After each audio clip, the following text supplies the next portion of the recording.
Bienvenue au sud de Strasbourg à Kaispitz, Geispolsheim. Nous sommes ici dans le Preur, dans de l'eau, c'est au sud de Geispolsheim, à Hattisheim, un village qui fut détruit. Vous saurez pourquoi tout à l'heure. Vers 1300, un jeune du village qui gardait les chevaux a vu une nuit lui apparaître la Vierge. Il a décidé de bâtir un petit oratoire, modeste pour l'époque, qui est devenu cette chapelle de Hattisheim. Une chapelle qui fut plusieurs fois ravagée au travers de l'histoire. Première fois par les Armagnacs en 1445, en même temps que le village de Hattisheim et une partie du bourg de Geispolsheim. On l'a reconstruit 10 ans plus tard, en 1455.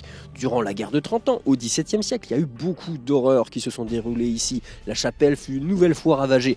On raconte d'ailleurs dans le village que des femmes se sont cachées dans ce puits pour échapper aux soldats. Bon, soyons honnêtes, ça j'ai pas pu le vérifier. Au XVIIe siècle, pendant la grande campagne de Turenne, lors de la bataille d'Ensheim, la chapelle fut à nouveau détruite, puis reconstruite. Un incendie en 1833 ne laisse plus que les 4 murs de la chapelle. Mais c'est reparti, on reconstruit grâce à l'attachement de la population de Geispolsheim à ce pèlerinage dévoué à la Vierge Marie. Et après toutes ces pérégrinations historiques, ces destructions, ces reconstructions, allons visiter ensemble la chapelle de Hattisheim. Attendez, avant de rentrer, un petit mot sur ceci. Il y a plein de gens qui ne savent pas ce que c'est. On voit plein de lettres. P, N, Q, E, I. Qu'est-ce que ça veut bien dire ? Ce n'est pas un message secret. En fait, c'est un petit mémo pour se rappeler des premières lettres de chaque mot du Notre Père. Oui, ça, c'est affiché sur ce portail de la chapelle de Hattisheim. Alors, mais pourquoi il y a un portail ? En fait, avant, il y avait plein de gens qui venaient en pèlerinage ici, mais il y avait aussi des kappalers, ce qu'on appelait des kappalers, donc ce sont des chapeliers, si on veut, littéralement des gens qui habitaient ici, des ermites de la chapelle. Et c'était pas sûr, cette forêt, il y avait des brigands, il y avait plein de gens, donc il fallait se protéger. Il y avait un fossé qui enterrait autrefois cette chapelle, fossé qui a été comblé depuis, mais c'était entièrement fortifié. Il fallait passer sous ce porche pour rentrer, un porche surmonté d'une pietà, qui est assez récente, elle date du XXe siècle. Elle est assez lambinée, on rentre dans la chapelle maintenant.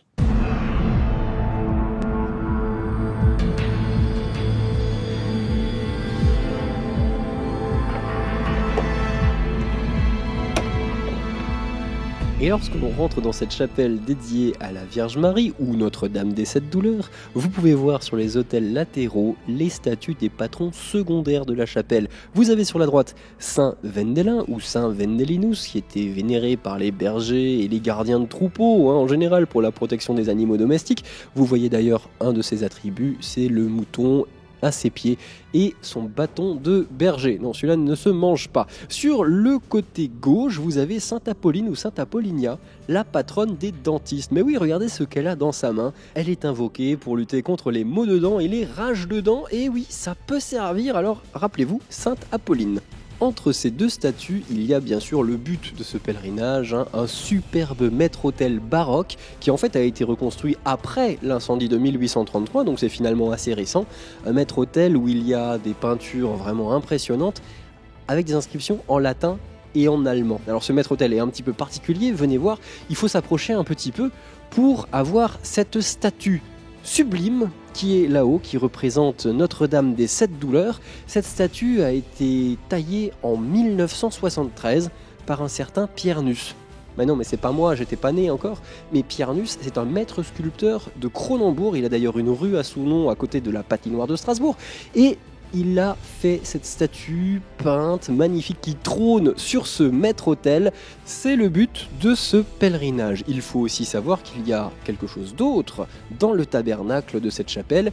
Il y a un bout de la Sainte Croix. La croix qui a servi à crucifier le Christ il y a plus de 2000 ans. À l'époque, il y avait pour ce pèlerinage beaucoup de bergers, de gardiens de troupeaux, de veaux, vaches, moutons, chevaux, des chasseurs, des paysans, des bûcherons. Il y a beaucoup de forêts autour, bien sûr. Mais aujourd'hui, c'est pour tout le monde, qu'on soit croyant ou non. Il y a aussi beaucoup de gens qui viennent simplement se reposer. C'est un lieu très propice au calme, à la tranquillité, à la méditation. Et bien sûr, aussi un peu à la fête, parce qu'il y a un restaurant, l'Auberge de la Chapelle, qui est juste à côté, où on peut profiter de la vie. Et tout ça, c'est à Hattisheim, à côté de Geispolsheim.